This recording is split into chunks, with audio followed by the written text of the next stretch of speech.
Redmi note 12 pro 5G। এই ফোনটা partially dead কন্ডিশনে এসেছিল। এর নেটওয়ার্ক সেকশনের একটি আইসি শর্ট ছিল, সেই কারণে এই ফোনটি ডেড হয়ে গেছিল। এই ফোনটি আমি অন করে দিয়েছি, এখন একদম পারফেক্ট চলছে ফোনটা, কোনো প্রবলেম নেই। আর এই ফোনটা হচ্ছে ঋষি দাদার, ঋষি সেন। এই যে দাদাকে আপনি দেখতে পাচ্ছেন, দাদা আমাদের এখানে পলতাতেই থাকেন।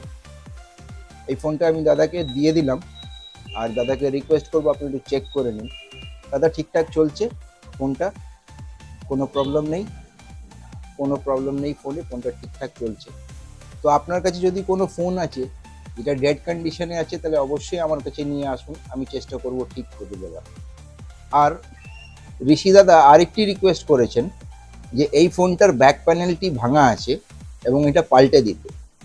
যেহেতু এটা আমার স্টকে ছিল না, তাই আমি আজকে এটা পাল্টে দিতে পারলাম না, কিন্তু এটা আমি কাল বা পরশু পাল্টে অবশ্যই দেব। আর এই ফোনটা একদম নিট অ্যান্ড ক্লিন করে দেবো। তো আপনি এই ভিডিওটা যেখান থেকেই দেখছেন, আপনাকে আমি বলি যে আমার এই যে ছোট্ট দোকান আপনি দেখছেন, এই দোকানটা আমার পলতা রেলওয়ে স্টেশনের খুব কাছে, মানে পায়ে হেঁটে মাত্র 2 মিনিট লাগে। তো আপনার কাছে যদি কোনো ফোন আছে, যে কোনো মডেল, যেটা পার্শিয়ালি ডেড বা ফুল ডেড হয়ে পড়ে আছে, বা এমন কোনো ফোন আছে যেটা আপনি অন্য কোথাও দেখিয়েছেন এবং সেই টেকনিশিয়ান আপনাকে রিটার্ন করে দিয়েছে এইটা বলে যে হবে না, তো একবার আপনি আমাকে ট্রাই করতে পারেন। আমি আপ্রাণ চেষ্টা করব যে আপনার ফোনটাকে আবার আমি একটা নতুন জীবন দিতে পারি।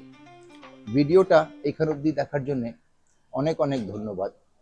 আর ভিডিওটা শেষ করার আগে আমি আরেকটি কথা বলি যে আমার এখানে মাত্র 999 টাকায় কপি ডিসপ্লে অ্যাভেলেবেল আছে। আমি দেখাই আপনাকে। এই টাইপের যে ডিসপ্লে আপনি দেখছেন, এই ডিসপ্লেগুলো কপি ডিসপ্লে, এগুলো বিভিন্ন মডেলের আমার কাছে রেডি স্টকে থাকে। তো এই টাইপের যদি ডিসপ্লে আপনি চেঞ্জ করাতে চাইছেন, তাহলে মাত্র 999 টাকায় এই ডিসপ্লে আমি লাগিয়ে দেবো। এই ডিসপ্লেগুলো যেহেতু কপি, তাই এতে আমি কোনো ওয়ারেন্টি বা গ্যারেন্টি দিতে পারবো না। আর কোয়ালিটি নিয়ে কোনো কথা হবে না, কারণ আমি হাজারখানা ডিসপ্লে লাগিয়েছি এই ব্র্যান্ডের, আজ অবধি সেরকম কিছু কমপ্লেন আসেনি। মাত্র একটা বা দুটো কাস্টমার কমপ্লেন নিয়ে এসছেন, সেটাও আমি রিজলভ করার চেষ্টা করেছি। ভিডিওটি এই অবধি দেখার জন্য, এতটা সময় দেওয়ার জন্য অনেক অনেক ধন্যবাদ।